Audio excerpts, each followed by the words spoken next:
Hi again, I'm Nick, and in this video I'm going to be comparing the Skullcandy Crusher wireless headphones to the original wired Crusher. After I reviewed the wireless, a lot of people were asking how they compared, and if it was worth upgrading if they already own the original Crusher. The quick answer is yes. These headphones sound completely different. It's not like Skullcandy took the original Crushers and made them wireless. They took the idea of an adjustable bass slider and started over. Everything from build quality, style, and sound is improved with the Crusher wireless. If you're interested in my full review, I'll put a link to that below, but let's see how these compare.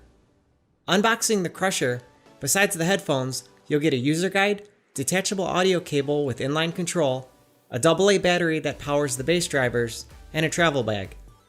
With the Crusher wireless, you'll get your documentation, detachable audio cable with inline control, a micro USB cable to charge, and a more premium feeling travel bag. It's a little more durable, and it's got a super soft inside with a couple pouches to store the cables. Taking a look at the original Crusher first, mostly everything here is matte plastic. There's no shortage of branding.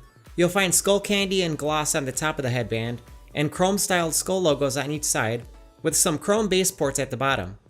On the inside of the ear cups, you'll find a subtle skull logo, which is a nice touch. Each ear cup is wrapped in leatherette and has nice stitching all the way around. The headband is adjustable with a plastic slider, and there's a solid click to hold each position. There's rubber cushioning on the inside of the headband, which gives it a comfortable fit. You'll find the bass slider and detachable cable on the left ear cup. The right ear cup is removable, and behind you'll find a compartment for the AA battery that powers the bass drivers. Looking at the wireless, everything here seems improved. They're still made of mostly plastic, but they have a nicer feel. They're also more solid, where the originals have a sort of hollow feel compared. The branding is much more subtle. You'll only find a skull logo on each side of the headband. The top of the headband is wrapped in leatherette and has a similar rubber lining on the inside, but the material is improved and has a nicer feel. The ear pads are wrapped in leatherette as well, with memory foam padding. The ear cups don't pivot and swivel as much as the originals do, but they still fit well. On the right ear cup, you'll find volume controls as well as a multifunction button. And on the left ear cup, you'll find the USB port to charge, an audio jack, and the adjustable bass slider. The bass slider is super smooth gliding on the wireless with very little resistance, while the slider on the original is clunky and doesn't slide smooth at all. It gives it a bit of a cheap feel. The headband is also made from stainless steel and slides firmly but very smooth. The only thing I didn't like about the build was the small squeak that you get when the ear cups swivel, but overall these feel much more premium than the originals do. They both fold up as well, making them more portable for travel. The wireless are slightly more heavy than the originals, 275 grams compared to 228 grams, but the difference isn't noticeable on your head.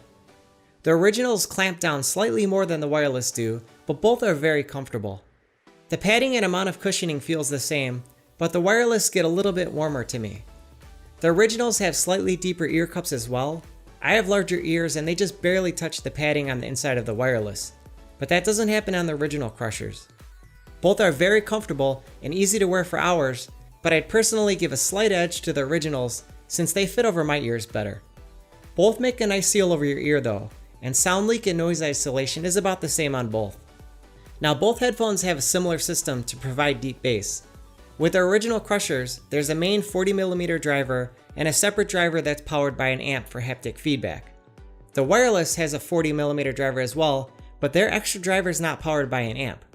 So one big difference between these is the adjustable bass still works with the wireless even if the battery dies, as long as you use them with the wire. You'll get around 40 hours out of the AA battery, and you can still use them if the battery dies, but you lose the adjustable bass. With the wireless, you'll get 40 hours of wireless playback from the rechargeable battery, and you can still use them as wired headphones if the battery dies. This alone makes them worth the upgrade in my opinion, not having to mess around with the AA battery. But it's not just the rechargeable battery life or the fact that these are wireless. Everything about the sound is improved with the wireless, especially the bass. With the bass slider all the way down, the original Crushers are pretty flat sounding. Bass isn't emphasized and they have a natural sound overall. Mids can be a little underwhelming and vocals are pushed forward. The highs fare better though. Highs are crisp and clear without distorting. Bringing up the slider gives the low end a nice boost. At around 50 to 60%, bass hits hard and it isn't overpowering, and you get a good amount of vibration here without being too boomy. With the wireless, even when the slider's turned all the way down, Bass is more prominent here than on the original. I think most people could listen with the slider all the way down and be totally satisfied with the amount of bass. Bringing up the slider to about 30% gives you the feeling of a subwoofer, really bringing out the deeper bass.